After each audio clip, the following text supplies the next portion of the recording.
श्राद्ध के प्रति, तर्पण के प्रति, पिंडोदक क्रिया के प्रति आस्थान्वित जब हम होते हैं तो उसके पीछे एक दार्शनिक सिद्धांत क्रियान्वित होता है। वह क्या है? देह के नाश से जीवात्मा का नाश नहीं होता और देह के भेद से जीवात्मा में भेद की प्राप्ति नहीं होती है। यही ना, सृष्टि के प्रारंभ में जब भगवान यज्ञ वराह का अवतार हुआ, या जब जब कल्प में भगवान यज्ञ वराह का अवतार होता है, सबसे पहले पिंडदान की प्रक्रिया कौन चलाते हैं? भगवान यज्ञ वराह। भगवान यज्ञ वराह, यज्ञ तत्व ही वराह के रूप में अभिव्यक्त होता है। कालिका पुराण श्रीमद् भागवत का चतुर्थ स्कंद पढ़िए। भगवान तो भगवान ही हैं, लेकिन लोक संग्रह की भावना से, हम बहिर्मुख मनुष्यों को प्रेरणा देने की भावना से भगवान ने मिट्टी के ही लौंदा बनाया, पिंड बनाया 3, और सबसे प्रथम पिंड को निवेदित किया। पूर्वजों के पूर्वज भी, गुरुओं के गुरु भी भगवान श्रीमन नारायण परात्पर पुरुषोत्तम के ही अवतार यज्ञ वराह। लेकिन सबसे पहले लोकवत्तु लीला कैवल्यम, हम मनुष्य उनकी अनुकृति कर सकें, 3 पिंड का दान दिया। सबसे पहले इस सर्ग में पिंडोदक क्रिया का आविर्भाव करने वाले कौन है? भगवान यज्ञ वराह। 1, 2, 3 पूर्वजों की दृष्टि से 3 पिंडों का दान दिया। इसलिए भगवान यज्ञ वराह के द्वारा यह क्रम प्रचलित है।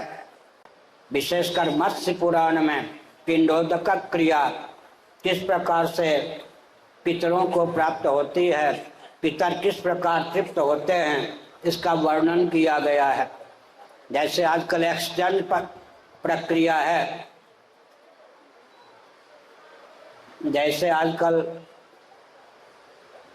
भारत की मुद्रा को कोई अमेरिका भेजना चाहे तो बैंक की जो प्रथा है उसके अनुसार वह मुद्रा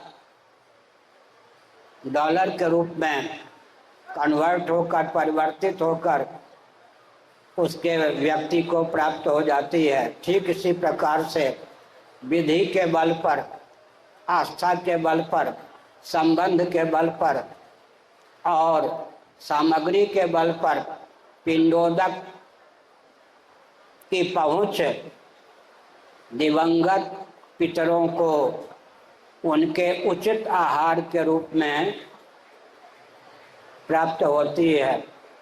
मत्स्य पुराण में लिखा है, अगर देह त्याग के बाद किसी के पूर्वज व्याघ्र बन गए, कर्म विभाग के अनुसार, अब उसने आस्थान्वित होकर अपने पूर्वज पिता, पितामह, नाना आदि के निमित्त, नानी, मामी आदि के निमित्त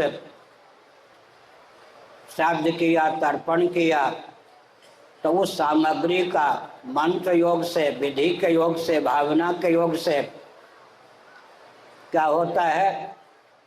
उस व्याघ्र का आहार बनकर उस सामग्री की पितरों को प्राप्ति होती है। अब पितर पितृलोक में नहीं है, वो तो कर्म विपाक के अनुसार व्याघ्र बन चुके, तो व्याघ्र का उचित आहार बनकर वह सामग्री उन्हें सुलभ हो जाती है। यह एक विचित्र तथ्य है। बहुत से व्यक्ति ऐसा भी मान लेते हैं, गया की महिमा में उस वचन का तात्पर्य है, व्यावहारिक दृष्टि से उसका अर्थ समझने योग्य है कि गया में श्राद्ध कर लेने के बाद पुनः श्राद्ध करना उचित नहीं। ऐसा नहीं है। गया में श्राद्ध करने के बाद भी आप पितरों के निमित्त पिंडोदक क्रिया का संपादन करते रहें, शास्त्र का यही अभिप्राय है। यह तो गया तीर्थ की महिमा बताई गई कि यहाँ पर अगर पितरों के निमित्त श्राद्ध, तर्पण आदि का अनुष्ठान हो जाता है तो मानो पितर सदा के लिए तृप्त हो जाते हैं। क्षेत्र की महिमा हम स्वीकार करते हैं, लेकिन क्षेत्र के नाम पर फिर घर में जाकर पिंडोदक क्रिया का गया श्राद्ध के नाम पर त्याग कर देना शास्त्र सम्मत नहीं है। यह भी समझने की आवश्यकता है। जब तक जीव अपने वास्तव स्वरूप जीवन धन सच्चिदानंद स्वरूप जगदीश्वर को नहीं जान लेता, उन्हें आत्म रूप से नहीं पहचान लेता, तब तक जन्म और मृत्यु की अजस्र परंपरा चलती रहती है। जब जीव जीवन धन जगदीश्वर को प्रत्यगात्मक स्वरूप अंतरात्मा स्वरूप जान लेता है, सदा के लिए भवबंध का उच्छेद हो जाता है। एक ग्रह का नाम है कृष्ण, कृष्ण ग्रह। कृष्ण ग्रह ने प्रहलाद को बाह्याभ्यंतर ग्रस लिया, जिसके फलस्वरूप क्रूर ग्रह की भी उन पर दाल न गली। जो भगवान को ग्रह मानकर बाह्याभ्यंतर उन्हें ग्रसने देता है, अर्थात देहेंद्रिय प्राणांतकरण सहित अपने आप को भगवत चरणों में सर्वतोभावेन निवेदित कर देता है, उसके लिए क्रूर ग्रह भी सुमंगल हो जाते हैं। शब्द जो है सबसे उत्कृष्ट तीर्थ है। शब्द ब्रह्म परब्रह्म का भी व्यंजक संस्थान होता है। परब्रह्म परमात्मा की प्राप्ति में शब्द ब्रह्म निर्दिष्ट है, सबसे सन्निकट है। तो तारक, सबसे प्रथम तारक कौन है? भगवान। भवसिंह से तारने वाले कौन है? भगवान। यहाँ भगवान की पादुका प्रतिष्ठित है। धाम और धामी में अभेद होता है। भगवान के पाद के चिन्ह प्रतिष्ठित हैं, भगवान की पादुका प्रतिष्ठित है, अर्थात यहाँ साक्षात भगवान प्रतिष्ठित हैं। सबसे उत्तम तीर्थ, तीर्थों के भी तीर्थ कौन है? भगवान, क्योंकि उनके नाम के द्वारा भी व्यक्ति भवसिंधु उतर जाता है। नाम लेत भवसिंधु सुखाई, करहु विचार सुजन मन माही। जब मलमूत्र का त्याग करने जाते हैं तो यज्ञोपवीत को यहाँ लगाते हैं या नहीं? कुछ कस के लगाते हैं, वो तो एक्यूप्रेशर की प्रथा हो गई। लेकिन यहाँ क्यों लगाते हैं? ये जो कर्ण है अतीन्द्रिय श्रोत्र इंद्रिय का अभिव्यंजक संस्थान है। इंद्रियां सगुण निराकार होती हैं, सूक्ष्म शरीर के अंतर्गत होती हैं, लेकिन हमारा आपका जो स्थूल शरीर है यह भी तीर्थ है। 5 कर्मेंद्रियों और 5 ज्ञानेंद्रियों को व्यक्त करने के संस्थान इसके बाह्य भाग में सन्निहित हैं। अभ्यंतर भाग में पंच प्राणों को अंतःकरण चतुष्टय को अभिव्यक्त करने के संस्थान सन्निहित हैं। तो यज्ञोपवीत को यहाँ क्यों लपेटते हैं 3 बार? इसलिए लपेटते हैं कि आकाश, अपंचीकृत आकाश के 1/4 सत्वांश से अतीन्द्रिय श्रोत्र इंद्रिय की संरचना हुई है। आकाश का गुण है शब्द, श्रोत्र इंद्रिय के द्वारा शब्द का ग्रहण होता है। पैंगलोपनिषद के अनुसार अपंचीकृत आकाश के 1/4 सत्वांश से अतीन्द्रिय श्रोत्र इंद्रिय की अभिव्यक्ति हुई है। वो आकाश का कार्य है श्रोत्र इंद्रिय, उसकी अभिव्यक्ति कर्ण संस्कुली से अव्यवच्छिन्न नभ के द्वारा होती है। आकाश से संबद्ध श्रोत्र इंद्रिय का अभिव्यंजक या संस्थान है। हमारे शरीर में भी यह कौन सा तीर्थ है? आकाश से संबद्ध तीर्थ है। इस तीर्थ का इतना महत्व है कि छोटा मोटा पाप हो जाए, केवल कान को छू लें तो प्रायश्चित हो जाता है। पृथ्वी और पृथ्वी में, जल और जल में, तेज और तेज में, वायु और वायु में, आकाश और आकाश में भी भेद है सज्जनों। मगध गयादिक तीर्थ जैसे गोस्वामी तुलसीदास जी महाभाग ने बताया, मगध के क्षेत्र में भी गया आदि तीर्थ जो हैं उत्तम मान्य हैं, क्योंकि वस्तु, काल और देश इनका उत्कर्ष मान्य होता है। हम एक उदाहरण देते हैं। हरिद्वार में ब्रह्मकुंड है, गंगा जी सदा सर्वत्र दिव्य हैं, निर्मल हैं, ब्रह्मद्रव के रूप में ही उनकी उपासना आराधना की जाती है। लेकिन हरिद्वार के ब्रह्मकुंड क्षेत्र का जब स्पर्श कर लेती हैं तब उनके अनुपम महात्म की अभिव्यक्ति का बहुत उत्तम बानक बन जाता है। इसका मतलब गंगा जल को, गंगा जी को स्थान विशेष विभूति के रूप में प्राप्त होता है, तब गंगा जी का अनुपम महात्म्य उसके माध्यम से अभिव्यक्त होता है। या देश या क्षेत्र की महिमा हुई, लेकिन जब महाकुंभ का योग हो जाता है तब गंगा जी की अनुपम महिमा की अभिव्यक्ति और स्फुट रीति से हो जाती है। यह काल की महिमा, कोई भी वस्तु देश विशेष काल विशेष के योग से निकृष्ट हो सकती है, उत्कृष्ट हो सकती है। हीरा की कीमत भले ही अधिक हो, लेकिन वो पार्थिव है। सुवर्ण क्या है? तेजस है। कानों में मान लीजिए सुवर्ण कुंडल कोई धारण किए हुए है, या लवंग जैसा, लौंग जैसा आभूषण धारण किए हुए है, कर्णवेध के बाद छोटा सा कोई अपराध हो जाता है तो सुवर्ण को छू लेते हैं, उससे भी पाप का प्रायश्चित हो जाता है।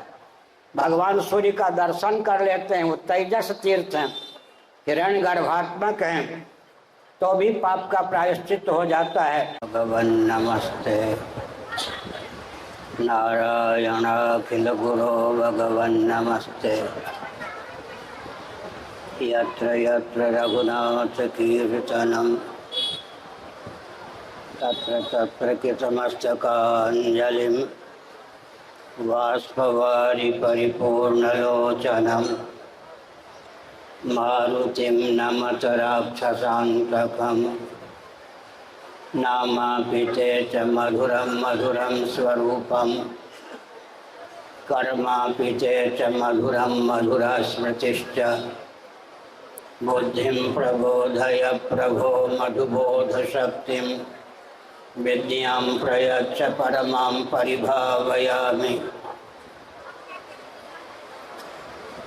कोमलं कूजयन् वेणुं श्यामलोऽयं कुमारकः वेदवेद्यं परं ब्रह्म भासतां हृदये मम।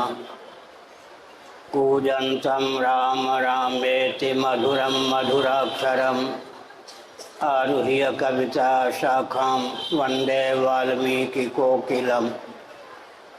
निगमकल्पतरोर्गलितं फलं शुकमुखादमृतद्रवसंयुतं पिबत भागवतं रसमालयं मुहुरहो रसिका भुवि भावुकाः। तृणादपि सुनीचेन तरोरपि सहिष्णुना अमानिना मानदेन कीर्तनीय सदा हरि। श्रीराम जय राम जय जय राम।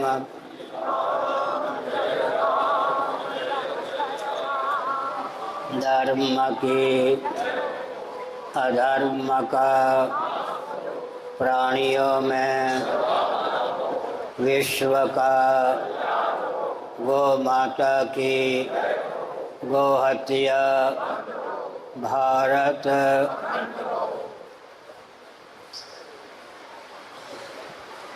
सर्वभूत हृदय धर्म सम्राट श्री स्वामी करपात्री जी महाराज की, श्री जगन्नाथ महाप्रभु की, श्री बलभद्र महाप्रभु की, भगवती सुभद्रा देवी की। हर हर महादेव। सुनाई पड़ता? गोविंद जय जय गोपाल जय जय।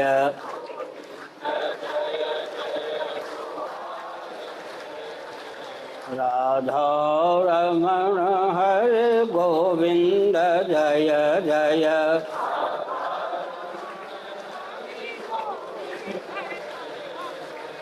श्री कृष्ण गोविंद हरे मुरारे।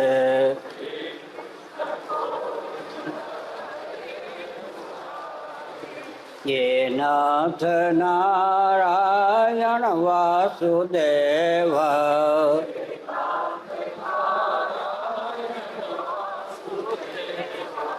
गोविंद जय जय गोपाल जय जय।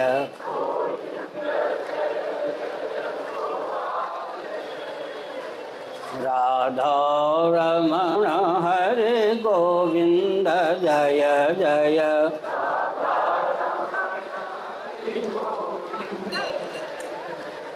गोविंद जय जय गोपाल जय जय।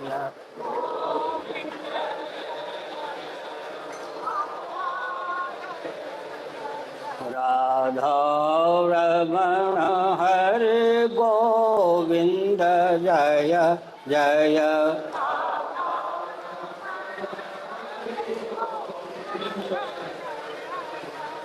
गोविंद जय जय गोपाल जय जय।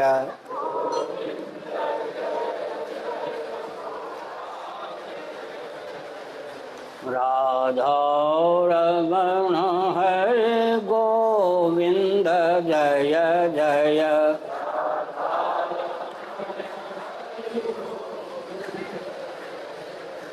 श्री वृंदावन बिहारी लाल की जय।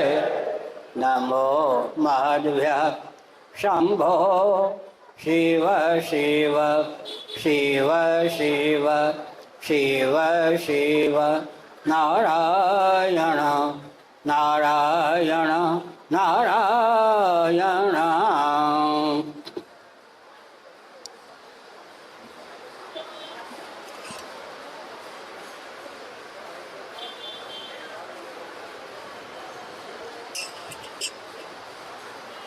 समुपस्थित समादरणीय संत वृंद, विद्वद वृंद, भक्त वृंद एवं भक्तिमती मातृशक्ति,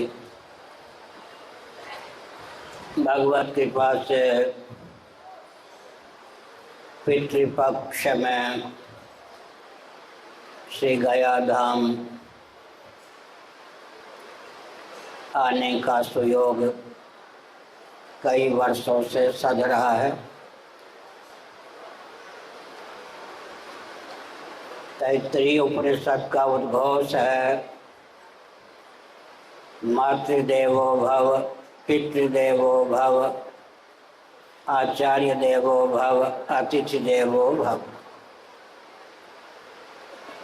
माता पिता आचार्य और अतिथि इनकी देव बुद्धि से सेवा समर्चा करनी चाहिए। महाभारत में 5 गुरुओं का उल्लेख किया गया है। ध्यान देकर आप सुन रहे हैं। मातृदेवो भव में देव शब्द का प्रयोग किया गया है तैत्तिरीय उपनिषद में। पितृदेवो भव में भी देव शब्द का प्रयोग है। आचार्य देवो भव, अतिथि देवो भव में भी देव शब्द का प्रयोग है। महाभारत के अनुसार देव का अर्थ परमात्मा या आत्मा सिद्ध है। इसका अर्थ क्या होता है? माता पिता आचार्य अतिथि और आत्मा, ये 5 गुरु हैं। इनके प्रति आस्थान्वित होना चाहिए। अतिथि के स्थान पर अग्नि शब्द का प्रयोग महाभारत में किया गया है, क्योंकि अग्नि के मूर्त रूप अतिथि मान्य है। इन 5 गुरुओं के प्रति हमारे हृदय में आस्था रहे तो हमारा जीवन उन्नत हो सकता है। माता पिता आचार्य अतिथि और इन सब के रूप में अभिव्यक्त परमात्मा, जीवन में इनके प्रति आस्था होनी चाहिए। वेदांत प्रस्थान के अनुसार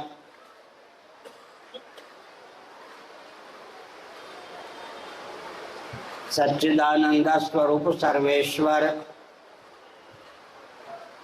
महासर्ग के प्रारंभ में स्वयं को ही सृष्टि के रूप में अभिव्यक्त करते हैं। वे सृष्टि के निर्माता भी होते हैं और सृष्टि के रूप में स्वयं को ही प्रकट भी करते हैं। वेदांत की रीति से भगवान जगत के अभिन्न निमित्तोपादान कारण है। जगत बनाने वाले भी भगवान और जगत बनने वाले भी भगवान। जीव के कर्मों के अनुसार भगवान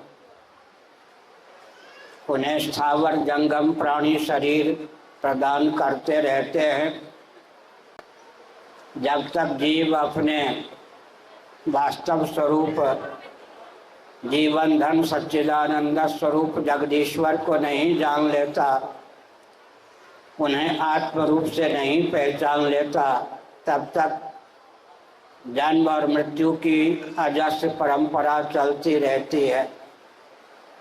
जब जीव जीवन धन जगदीश्वर को प्रत्यगात्मक स्वरूप अंतरात्मा स्वरूप जान लेता है, सदा के लिए भवबंध का उच्छेद हो जाता है। भगवद गीता के 10वें अध्याय में अर्जुन की जिज्ञासा व्यक्त की गई है। केषु केषु च भावेषु चिंत्योसि भगवन् मया। आपका मौलिक रूप तो निर्गुण निराकार है, जो कि सच्चिदानंद स्वरूप है, सजाति विजाति स्वगत भेद शून्य, देशकृत कालकृत वस्तुकृत परिच्छेद विनिर्मुक्त, सदघन चिदघन आनंद घन है। उस तक मन का पहुँच पाना, उसमें मन का रमण करना बहुत कठिन है। ऐसी स्थिति में वेदांत प्रस्थान के अनुसार आप स्वयं ही इस जगत के रूप में दृष्टिगोचर हैं। तो किन किन विभूतियों का आलंबन लेकर आप कमनीय वर्णीय सगुण निर्गुण भयविध भगवत तत्व का हम चिंतन करें। आप चिंतन के विषय हो सकते हैं तो किस प्रकार? इसका अभिप्राय है कि भव का आलंबन लेकर भव सिंधु के तरन का, भगवत प्राप्ति का सुगम उपाय क्या हो सकता है? भगवान ने विस्तार पूर्वक अपनी विभूतियों का वर्णन किया। द्रव्य सार, सार, क्रियासार, वस्तुसार, भावसार, कालसार का नाम सज्जनों विभूति है। विभूति का अर्थ होता है भगवत तत्व की विविध रूपों में अभिव्यक्ति और विविध विशिष्ट रूपों में, विविध वर्णीय रूपों में भगवान की ही स्फूर्ति हो रही है। इस तथ्य को समझने की आवश्यकता है। पृथ्वी और पृथ्वी में, जल और जल में, तेज और तेज में, वायु और वायु में, आकाश और आकाश में भी भेद है सज्जनों।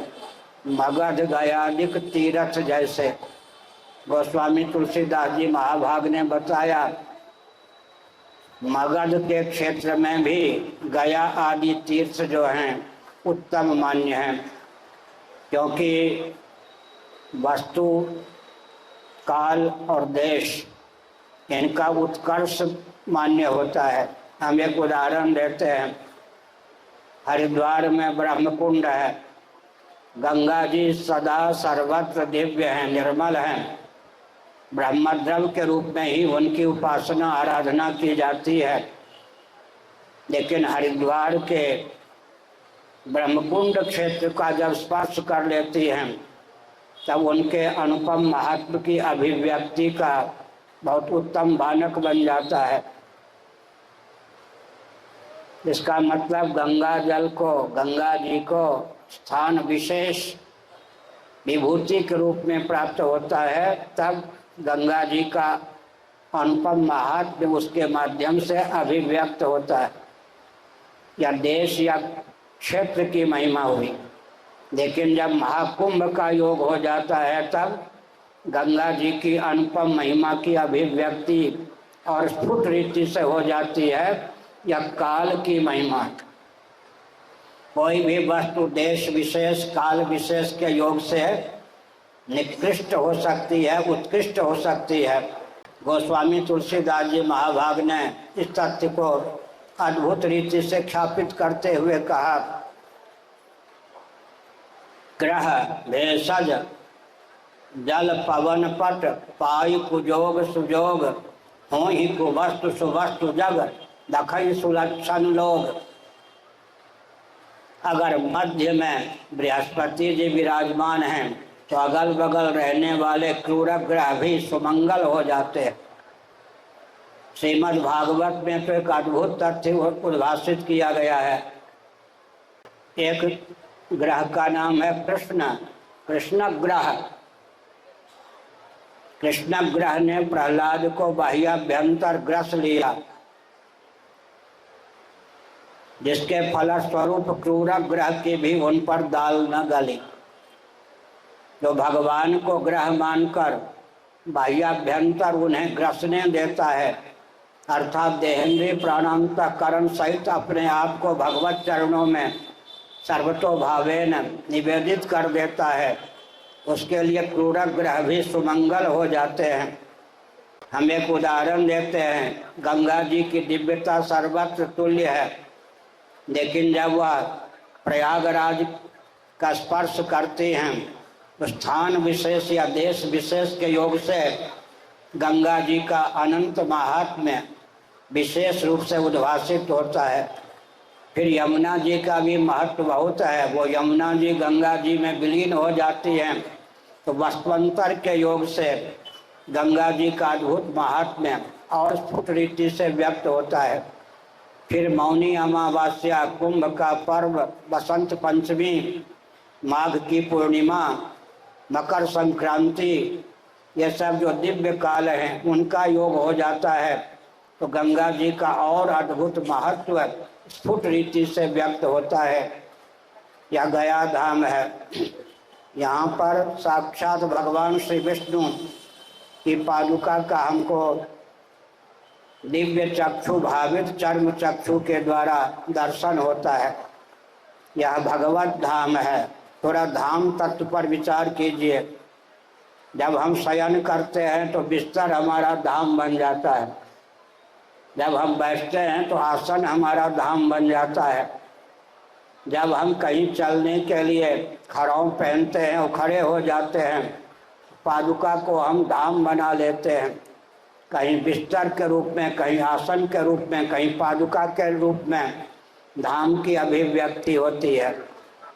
तद्धाम परमम मम गीता के 15वें अध्याय में कहा गया और श्रीमद् भागवत के प्रथम श्लोक में कहा गया, धामना स्वर्ण सदा निरस्त कुहकम सत्यम परम धीमहि। सर्वाधिष्ठान स्वप्रकाश प्रत्यगात्मा का नाम ही धाम है। व्यवहार में धाम धामी का अभिव्यंजक संस्थान होता है, आसन के तुल्य, बिस्तर के तुल्य, पादुका के तुल्य होता है। लेकिन मौलिक दृष्टि से धाम और धामी में सर्वथा अभेद होता है। इस धाम में जहाँ भगवान की पादुका का दिव्य दर्शन हमको सुलभ है, अपने पूर्वज जिन्होंने देह त्याग कर दिया उनके निमित्त जब श्राद्ध और तर्पण होता है तो वह दिव्य होकर कई गुना अधिक होकर चक्रवृद्धि व्याज की शैली में हमारे पितरों को प्राप्त होता है। श्राद्ध के प्रति, तर्पण के प्रति, पिंडोदक क्रिया के प्रति आस्थान्वित जब हम होते हैं तो उसके पीछे एक दार्शनिक सिद्धांत क्रियान्वित होता है। वह क्या है? देह के नाश से जीवात्मा का नाश नहीं होता और देह के भेद से जीवात्मा में भेद की प्राप्ति नहीं होती है, यही ना। अगर शरीर को ही कोई आत्मा मानता है या चारवाक सिद्धांत के अनुसार, लोकायतिकों के मत के अनुसार, कम्युनिज्म में आस्थान्वित महान भावों के अनुसार चेतना विशिष्ट शरीर को ही कोई आत्मा मानता है तो श्राद्ध तर्पण आदि में उसकी प्रीति प्रवृत्ति कैसे हो सकती है? वेदोक्त कर्मकांड हो, उपासना कांड हो या ज्ञान कांड हो, उसमें उसी की प्रीति प्रवृत्ति हो सकती है जो कम से कम इतना वैदिक प्राथमिक सिद्धांत को स्वीकार करता है। युक्ति के बल पर, अनुभूति के बल पर या परंपरा प्राप्त आस्था के बल पर या केवल शास्त्र में श्रद्धा के बल पर कि देह के नाश से जीवात्मा का नाश नहीं होता और देह के भेद से जीवात्मा में भेद की प्राप्ति नहीं होती, वही सज्जनों श्राद्ध तर्पण इत्यादि में अर्थात पिंडोदक क्रिया में आस्थान्वित हो सकता है। हम एक संकेत करते हैं। कल्पना कीजिए किसी व्यक्ति की आयु 80 वर्षों की पूर्ण हो चुकी है। कदाचित 80 वर्षों की अवधि में एक एक वर्ष की दृष्टि से उसने 10-10 स्वप्न ही देखा हो, तो भी स्वप्न के 800 शरीर उसके नष्ट हो चुके होते हैं। लेकिन स्वप्न के 800 शरीरों के नष्ट हो जाने पर भी वह अपना नाश नहीं मानता।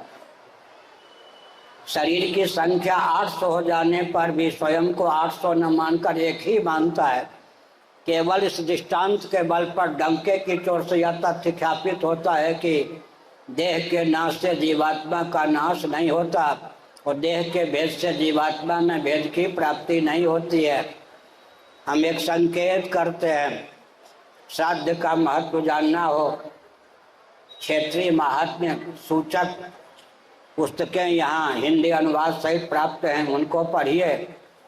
विशेषकर मत्स्य पुराण में पिंडोदक क्रिया किस प्रकार से पितरों को प्राप्त होती है, पितर किस प्रकार तृप्त होते हैं, इसका वर्णन किया गया है। जैसे आजकल एक्सचेंज प्रक्रिया है, जैसे आजकल भारत की मुद्रा को कोई अमेरिका भेजना चाहे तो बैंक की जो प्रथा है उसके अनुसार वह मुद्रा डॉलर के रूप में कन्वर्ट होकर, परिवर्तित होकर उसके व्यक्ति को प्राप्त हो जाती है। ठीक इसी प्रकार से विधि के बल पर, आस्था के बल पर, संबंध के बल पर और सामग्री के बल पर पिंडोदक की पहुँच दिवंगत पितरों को उनके उचित आहार के रूप में प्राप्त होती है।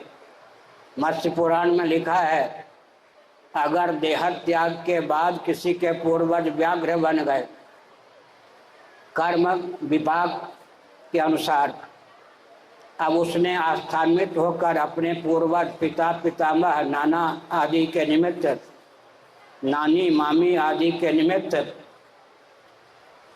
श्राद्ध किया, तर्पण किया, तो उस सामग्री का मंत्र योग से, विधि के योग से, भावना के योग से क्या होता है, उस व्याघ्र का आहार बनकर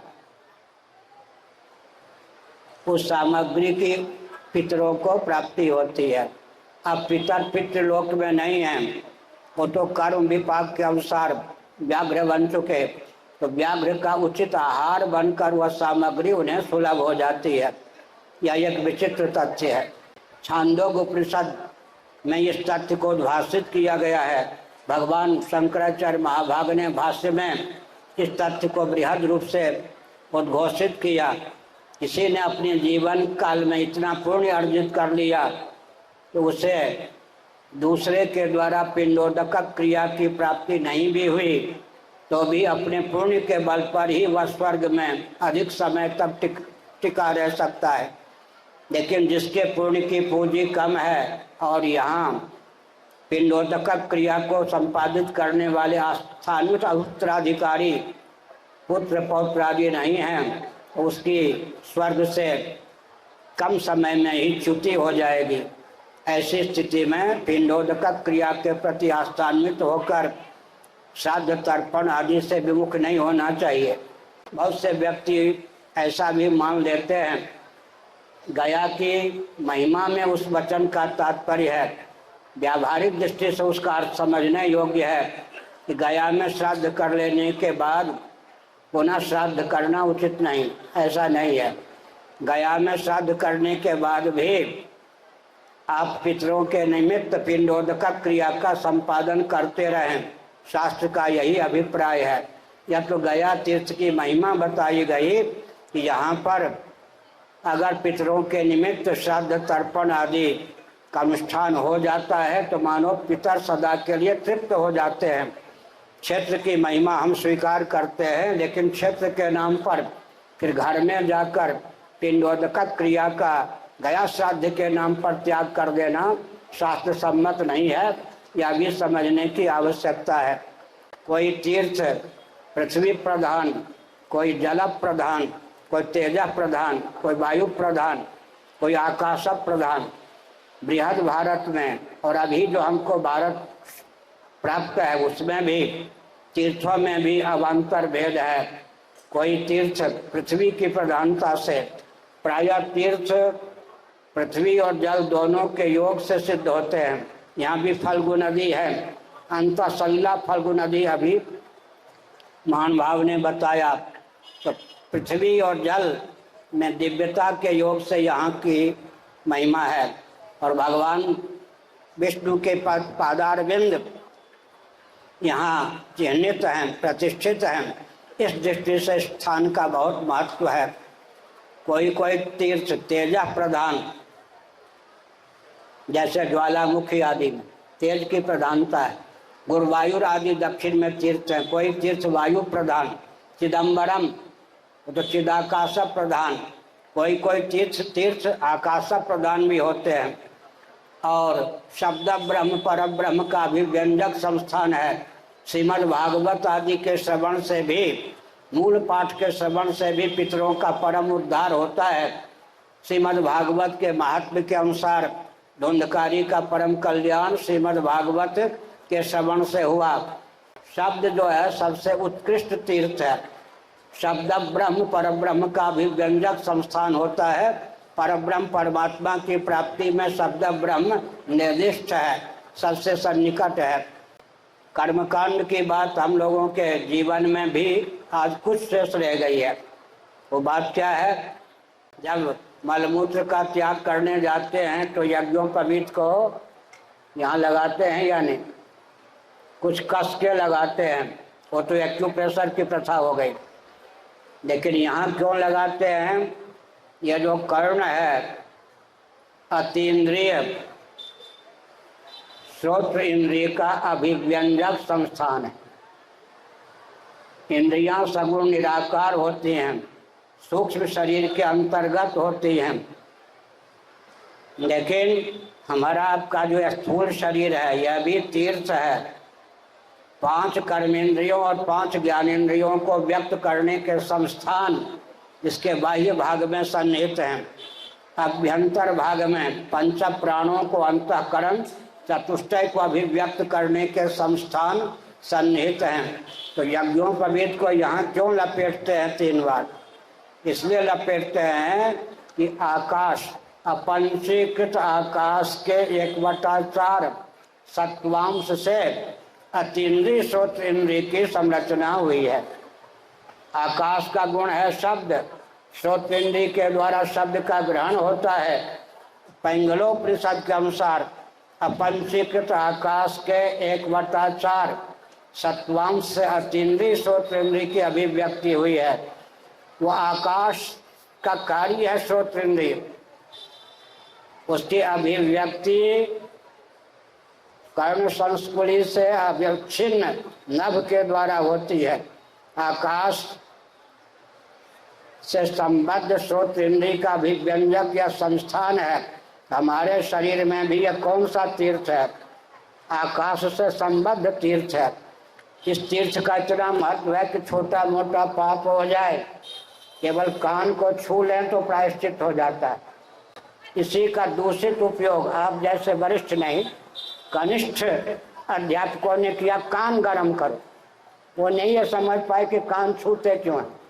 कान आकाशीय तीर्थ है। आकाश आकाश का कार्य जो अतीन्द्रिय श्रोत्र इंद्रिय उसका अभिव्यंजक संस्थान है।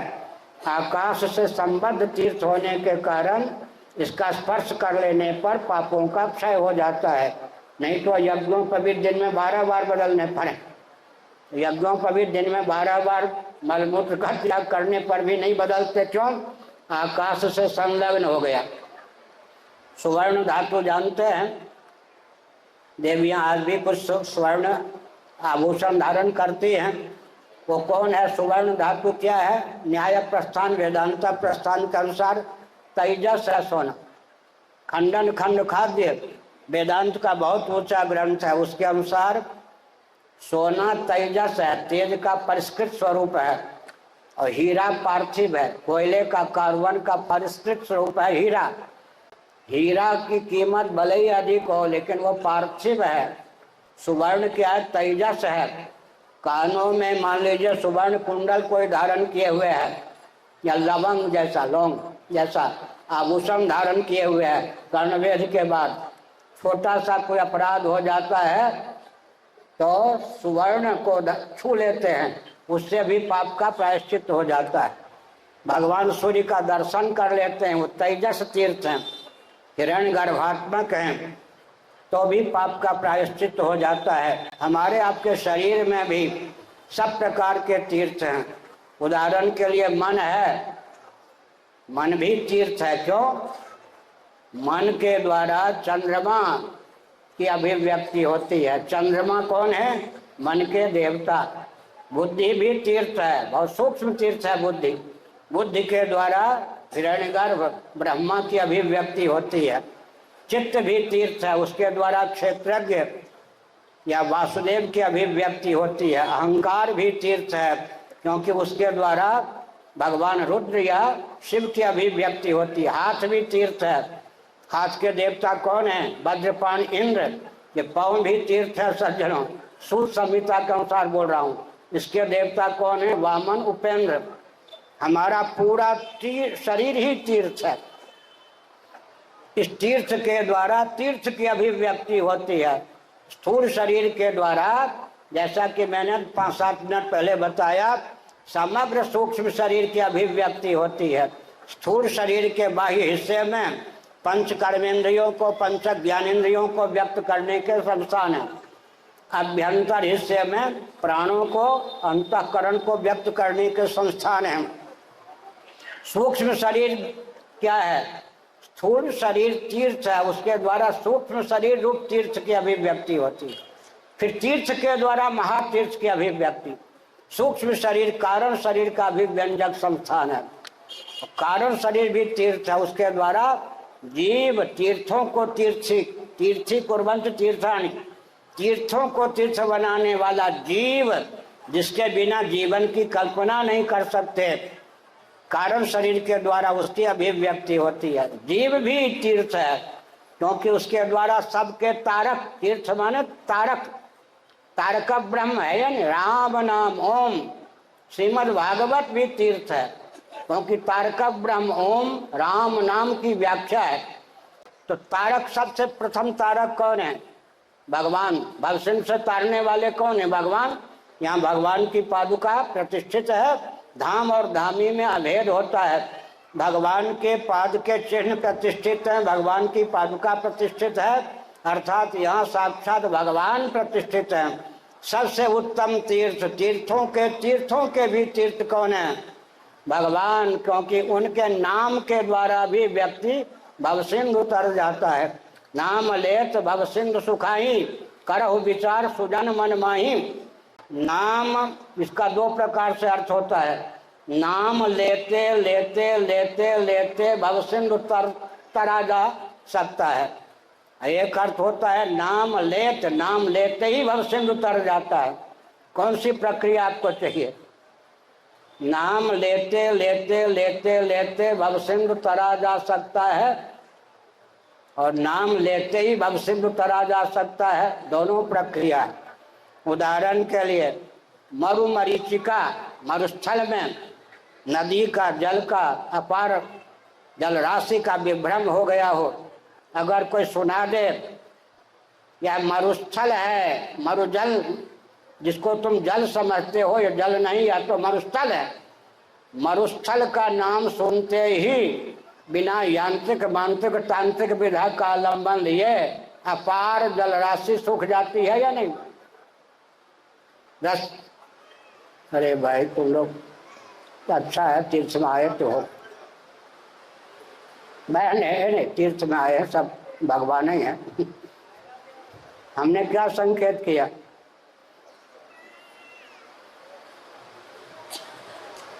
अब जिसको जहाँ जाना वो वैसे जाने दो भाई। इनको प्रवचन का महत्व नहीं मालूम है, तीर्थ का महत्व मालूम। हमने क्या संकेत किया?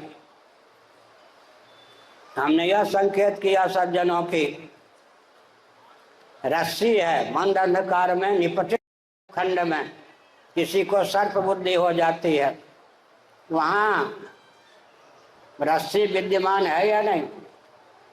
जब रस्सी में सर्प बुद्धि होती है, यदि वहां रस्सी विद्यमान ही न हो तो सर्प का विभ्रम कैसे हो? लेकिन रस्सी कौन है? नामी। वह नामी जब सर्प के रूप में परिलक्षित होता है तो नामी रस्सी की विद्यमानता होने पर भी सर्प के दर्शन से प्राप्त भय, कंप इत्यादि का निवारण नहीं हो सकता। लेकिन जानकार व्यक्ति ने कहा नायम सर्पो रज्जुरियम, अरे क्यों डरता है? यह सर्प नहीं, यह तो रस्सी है। रस्सी का नाम सुनते ही क्या होता है? रस्सी का विज्ञान हो जाता है। जब वस्तु का ज्ञान हो जाता है तब क्या होता है? वस्तु की उपयोगिता प्रकट हो जाती है। इसीलिए वस्तु विशेष रूप विशेष नाम बिनु जाने, करतल गत न परई पहचाने। नामी की अपेक्षा नाम का महत्व व्यवहार में अधिक क्यों है? रज्जु सर्प जब दिखता है, रस्सी रूपी नामी वहां पर विद्यमान है, लेकिन नाम का उच्चारण करने पर जब नामी का ज्ञान हो जाता है तब सर्प विभ्रम विलुप्त हो जाता है। तो हमने संकेत किया सज्जनों, क्या संकेत किया? तीर्थों में भी तारतम्य है। सबसे उत्तम तीर्थ कौन है? भगवान नाम। लेकिन गया धाम में अगर भगवान नाम लें तो उस नाम का सबसे अधिक महत्व हो जाता है। ग्रहण, चंद्र ग्रहण, सूर्य ग्रहण के समय भगवान नाम लें तो काल की महिमा से भगवान नाम के महत्व की अभिव्यक्ति स्फुट रीति से व्यक्त हो जाती है। साथ ही साथ यह भी समझना चाहिए, महाभारत का अध्ययन कीजिए, शांति पर्व, अनुशासन पर्व। सर्ग में, सर्ग है ना इस समय जो सर्ग, सृष्टि के प्रारंभ में जब भगवान यज्ञ वराह का अवतार हुआ, या जब जब कल्प में भगवान यज्ञ वराह का अवतार होता है, सबसे पहले पिंडदान की प्रक्रिया कौन चलाते हैं? भगवान यज्ञ वराह। भगवान यज्ञ वराह, यज्ञ तत्व ही वराह के रूप में अभिव्यक्त होता है। कालिका पुराण श्रीमद् भागवत का चतुर्थ स्कंद पढ़िए। भगवान तो भगवान ही हैं, लेकिन लोक संग्रह की भावना से हम बहिर्मुख मनुष्यों को प्रेरणा देने की भावना से भगवान ने मिट्टी के ही लौंदा बनाया, पिंड बनाया 3, और सबसे प्रथम पिंड को निवेदित किया। पूर्वजों के पूर्वज भी, गुरुओं के गुरु भी भगवान श्रीमन नारायण परात्पर पुरुषोत्तम के ही अवतार यज्ञ वराह। लेकिन सबसे पहले लोकवत्तु लीला कैवल्यम, हम मनुष्य उनकी अनुकृति कर सकें, 3 पिंड का दान दिया। सबसे पहले इस सर्ग में पिंडोदक क्रिया का आविर्भाव करने वाले कौन है? भगवान यज्ञ वराह। 1, 2, 3 पूर्वजों की दृष्टि से 3 पिंडों का दान दिया। इसलिए भगवान यज्ञ वराह के द्वारा यह क्रम प्रचित है, प्रचलित है। गाय नामक सब महात्मा आप लोग जानते हैं, तो हमने समय की सीमा में कहा गया का अद्भुत महत्व है और यहाँ पर आना चाहिए। पितरों के निमित्त पिंडोदक क्रिया का निर्वाह विधिवत करना चाहिए।